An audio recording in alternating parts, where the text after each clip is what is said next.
In ancient Egypt, the pharaoh was far more than a ruler. He was a bridge between worlds, half human, half divine, a living embodiment of cosmic order. To the Egyptians, the king was not simply chosen by the gods. He was a god, born from divine essence and entrusted with maintaining the harmony that held the universe together. His presence on earth reflected the eternal struggle between order and chaos, and his authority flowed directly from the heavens. From the moment he ascended the throne, the pharaoh became the earthly manifestation of Horus, the falcon-headed god of kingship. Horus's eyes saw through deception. His wings represented protection. His presence symbolized rightful rule. When a new king was crowned, the people believed Horus entered his body, merging divine spirit with mortal form. The king's actions were therefore not purely political.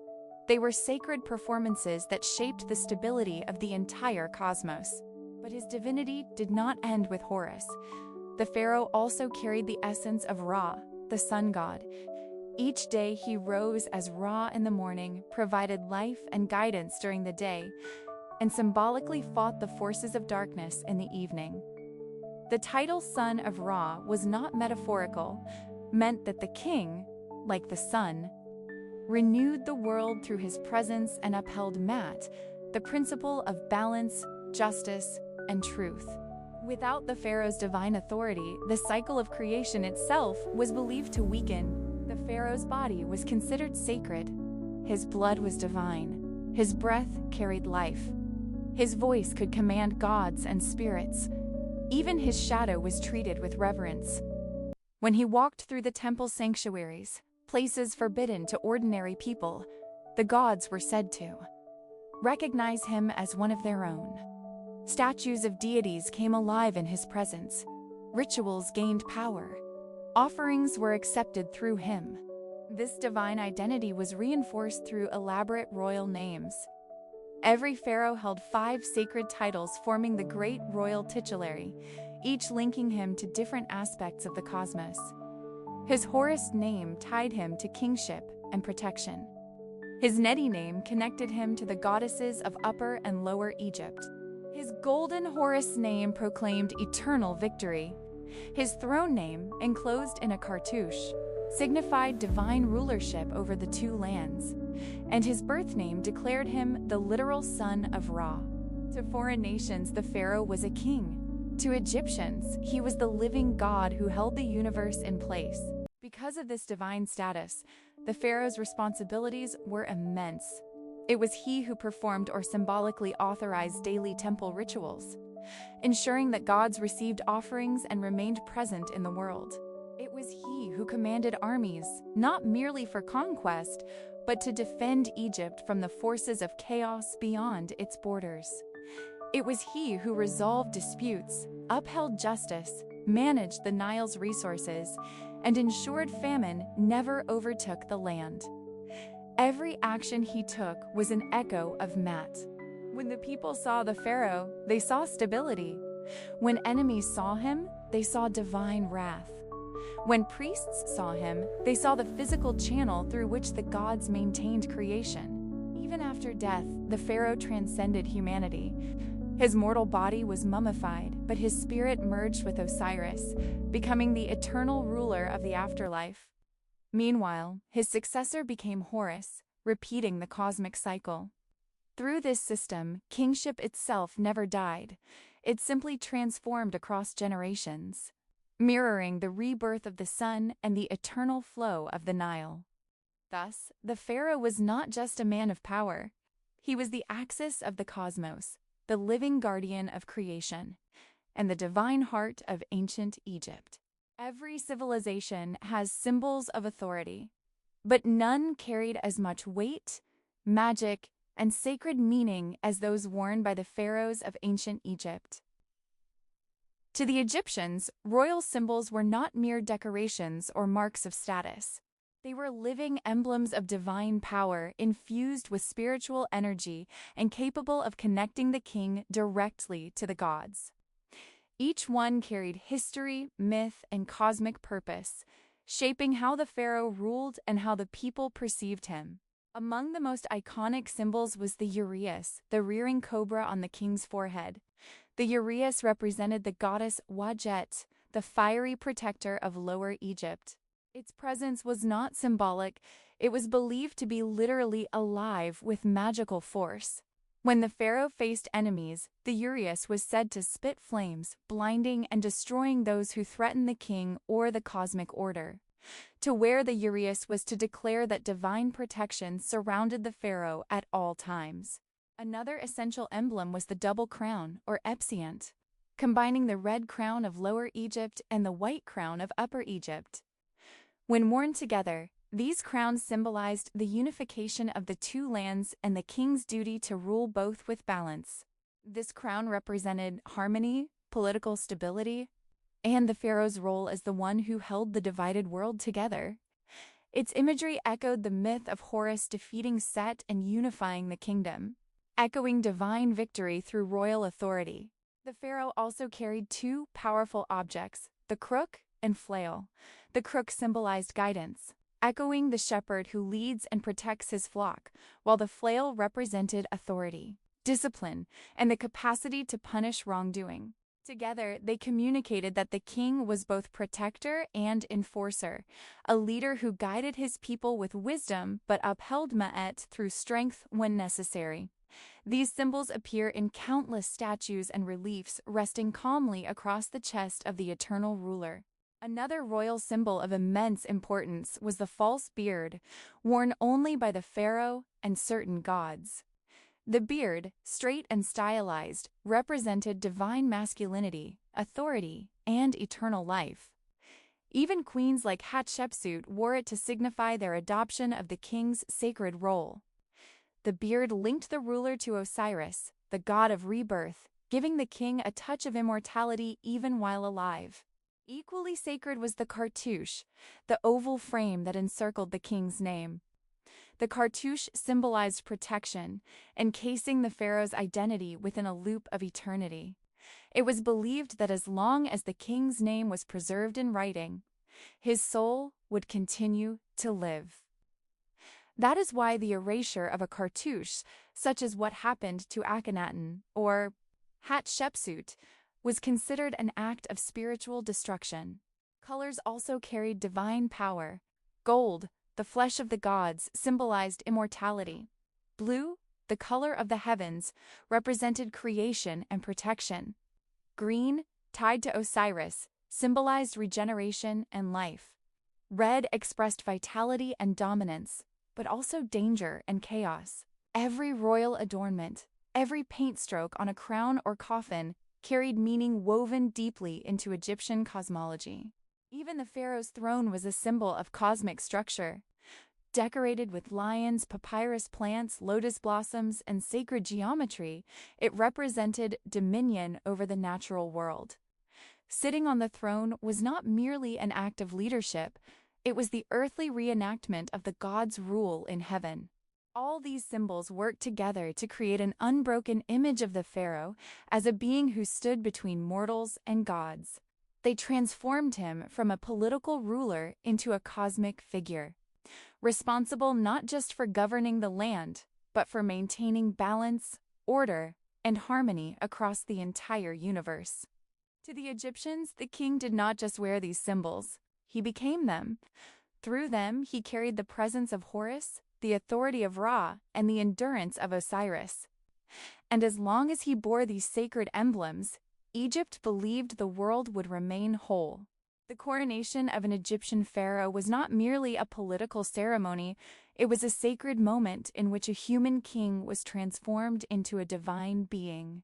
To the Egyptians, this event marked the rebirth of Horus on earth, the renewal of cosmic order, and the continuation of a lineage that stretched back to the dawn of creation. The rituals surrounding coronation were complex, ancient, and infused with myth. They did not simply grant power. They confirmed the pharaoh as a child of the gods. Long before the coronation day, priests prepared the sacred spaces. Temples were purified, statues of the gods were adorned, and incense burned through corridors to invite divine presence. The new king underwent purification rituals, bathing in consecrated water, and anointing his body with special oils. These acts symbolized shedding the ordinary self and emerging as a vessel ready to receive divine authority. At the heart of the coronation was the divine birth myth. Egyptians believed every pharaoh was literally conceived by a god. Most often, Amun, or Rahu, visited the king's mother in human form. This was not a fantasy to them, but an essential truth. Only a being of divine essence could rule the two lands. Temples like Luxor contain vast reliefs depicting the god entering the queen's chamber, touching her with divine power, and declaring that the child she carries will rule Egypt with the blessings of the heavens. In this narrative, the pharaoh wasn't chosen by the gods, he was born from them. On Coronation Day, the ritual revealed this truth to the world. The ceremony began with the presentation of the crown, where priests displayed the white crown of Upper Egypt and the red crown of Lower Egypt. The king touched each one before they were placed upon his head, symbolizing unity, balance, and dominion over both lands. When the double crown was finally set upon him, the crowd believed they were witnessing the moment the spirit of Horus entered the king's body. Next came the Horus name ritual, where the pharaoh's first sacred title was proclaimed. His new name linked him directly to the falcon god, and with it came the responsibility to protect Egypt as fiercely as Horus once fought Set. Priests recited hymns celebrating the victory of good over chaos, reminding the king that his reign continued an ancient cosmic struggle. The pharaoh then performed the running of the Apis bull, a symbolic race that demonstrated strength, vitality, and readiness to uphold Met. Though sometimes ceremonial rather than literal, the act affirmed that the king possessed the physical and spiritual energy to rule. One of the most profound moments was the Sed festival blessing. Although the full Sed festival occurred later in a king's reign, the coronation included a miniature version that symbolically renewed the king's youth and divine power. Priests declared him Lord of the Years, a title suggesting mastery over time itself. After this came the smiting ritual, where the pharaoh's statue or figure was shown defeating enemies.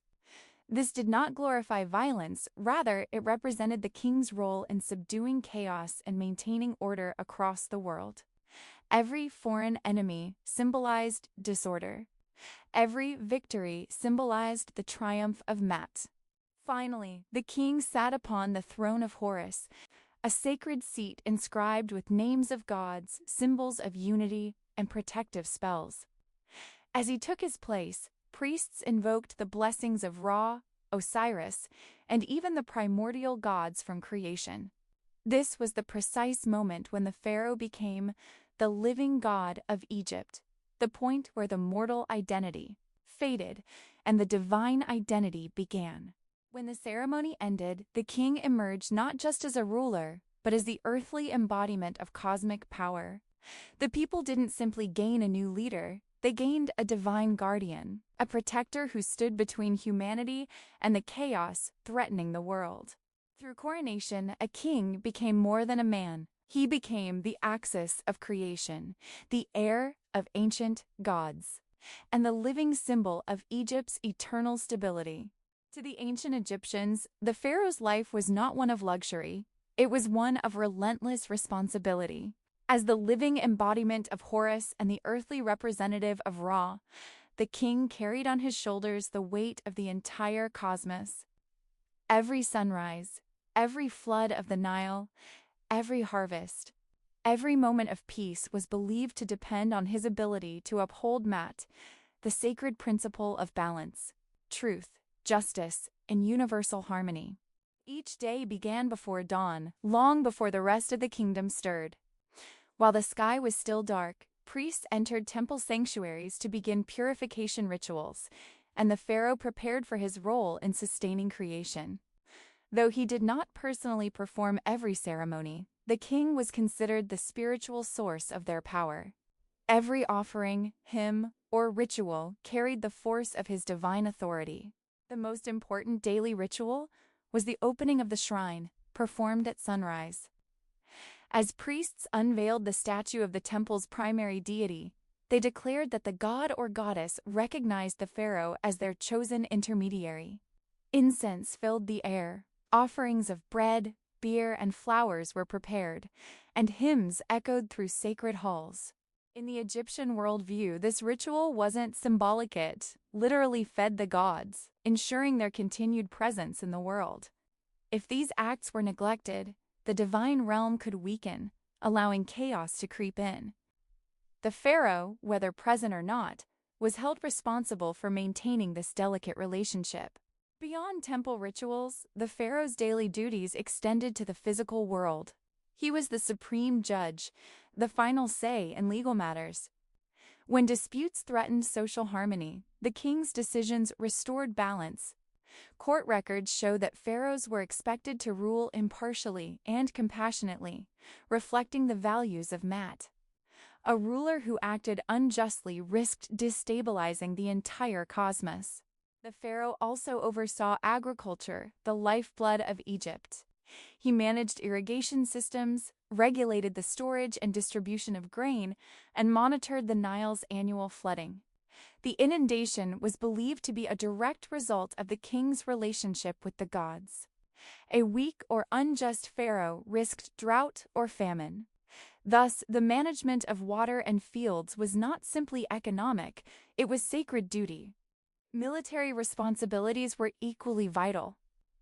While the king did not always lead armies into battle personally, he was portrayed as the divine warrior who struck down forces of chaos. Foreign invaders, rebels, and enemies were symbolically linked to Set or to the serpent Apep. The pharaoh's victories reaffirmed Egypt's role as the center of order in a world filled with unpredictability. Even military campaigns were framed as cosmic battles in which the pharaoh protected the world from darkness. Diplomacy, too, was part of his divine mandate. Treaties, alliances, and royal marriages were instruments to maintain peace, a key component of Maat, the king's ability to negotiate harmony beyond. Egypt's borders strengthened the idea that he ruled not just over land, but over universal equilibrium. The pharaoh also served as a model of moral conduct. His actions, words, and decisions were expected to reflect purity and truth. The people looked to him not only as a ruler, but as a spiritual guide whose behavior shaped the ethical fabric of society. If the king lived in accordance with Maat, the nation followed. If he strayed from it, imbalance threatened every corner of the kingdom. Even mundane activities, feasts, ceremonies, inspections, and palace audiences had ritual significance. Each action reaffirmed the pharaoh's role in sustaining the order established in the moment of creation. Ultimately, the daily life of the pharaoh was a constant dialogue between earth and heaven. He governed the land, but his true task was far greater. To ensure that the world remained balanced, the gods remained present, and the eternal cycle of creation continued without interruption. Through vigilance, justice, and devotion, the pharaoh upheld the delicate harmony that allowed Egypt to flourish for millennia. For the ancient Egyptians, the death of a pharaoh was not the end of a reign, was the continuation of a cosmic cycle. Just as Ra descended into the underworld each night and rose again at dawn, the pharaoh was believed to undergo a sacred transformation, passing from the world of the living into the eternal realm of the gods. His death marked a moment of profound transition, not only for the kingdom, but for the entire universe. The process began with the king's final breath, a moment interpreted as the withdrawal of Horus's spirit from the mortal body. Immediately, priests and royal officials initiated ancient rituals to protect the pharaoh's soul on its perilous journey. Mourning filled the palace, but it was a sacred mourning, structured, ceremonial, and deeply symbolic. Crying women, often priestesses of Isis and Nephthys, performed laments echoing the ancient grief of those goddesses over Osiris. Their voices invoked divine comfort and guided the king toward rebirth. The body of the pharaoh was transferred to the house of purification, where the mummification process began. This was not merely a method of preservation, it was a spiritual transformation. Over the course of 70 days, Priests anointed the body with sacred oils, wrapped it with linen inscribed with spells, and recited prayers to restore senses, memory, and identity. The purpose was to create a perfected vessel for the Ka, ensuring that the king could reunite with his spiritual essence in the next world. During mummification, the king assumed the identity of Osiris, the god of resurrection. This was a crucial transformation. While alive, the king embodied Horus. In death, he became Osiris. This duality reflected the eternal cycle of kingship, each deceased king becoming the divine ruler of the afterlife, while his successor became Horus, inheriting the throne of the lie. Thus, kingship itself was immortal, passed from body to body, generation after generation. The burial of the king was equally monumental. Inside massive pyramids, rock-cut tombs, or grand mortuary temples, the pharaoh's eternal home was prepared with extraordinary care. Walls were adorned with scenes from the Book of Gates and the Book of the Amduat, guiding the king through the 12 hours of night. Magical spells, amulets, weapons, and treasures were placed beside him, ensuring protection from dangers lurking in the darkness of Duhat. Ushabti figurines, miniature servants, stood ready to work for the king in the afterlife, carrying out tasks on his behalf. The tomb was designed as a microcosm of the cosmos, its orientation aligned with stars. Its chambers echoed the structure of the underworld. Its architecture declared the pharaoh's divine identity, even in death. The final ceremony, the opening of the mouth, restored breath and speech to the king, symbolically allowing him to awaken in the next life. When the tomb was sealed, it was not seen as a closure. It was the moment the king began his journey through Duat, facing the same trials as all souls but armed with unparalleled knowledge and sacred protection. In the Hall of Math, the king's heart was weighed like any other. Yet because he was considered the embodiment of truth and life, the pharaoh was believed to pass this judgment with purity, entering the realm of Osiris, not as a subject, but as Osiris himself. There, he ruled the field of reeds, becoming the eternal guardian of the afterlife. Meanwhile, on Earth, his successor underwent coronation, becoming the new Horus. Thus, the cosmic cycle continued. Osiris in the afterlife, Horus in the living world, each sustaining the order of the universe. The death of a king was therefore not an ending, it was the renewal of divine kingship, the rebirth of cosmic stability, and a reminder that the pharaoh's true reign began only after leaving the mortal world. Through this belief, Egypt maintained spiritual continuity across millennia, binding heaven, earth, and the underworld in an unbroken circle of divine rule.